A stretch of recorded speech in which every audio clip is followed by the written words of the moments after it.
Привет всем, вот привезли 221 переделанный на 222. Короче, стук на переднем, вот передок стучит, стук, привезли, что ремонтирую амортизатор. Хорошо, мы открыли, короче, вот у нас амортизатор.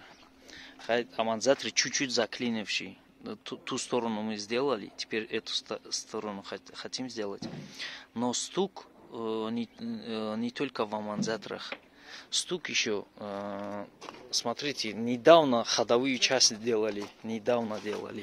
Вот так ходовую часть делали. Вот так вот ходовую часть делают. Вот. За лентой вот.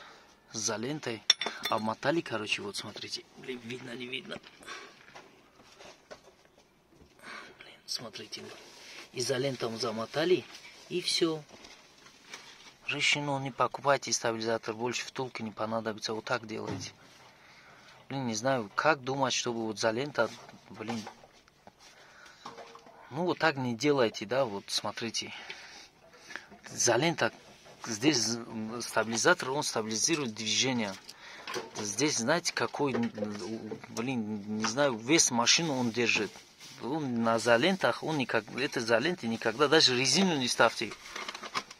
Я на своей машине эксперимент делал с помощником. Даже резину поставили, резина не помогает. Вот такую толщину мы резину поставили и зажали, все равно не помогает. Поэтому вот так больше не делайте. Это не работа. Вообще стучить, еще стойки здесь стучали заодно. Сейчас я ходовую часть я не делаю, я только пневмоподвеску делаю, его исключению делаю, чтобы вот сделать нормально вот клиенту, чтобы все стуки ушли. Вот так вот открыли сейчас, вот, блин, втулки, смотрите, в каком состоянии, стойки здесь еще стучат по чуть-чуть.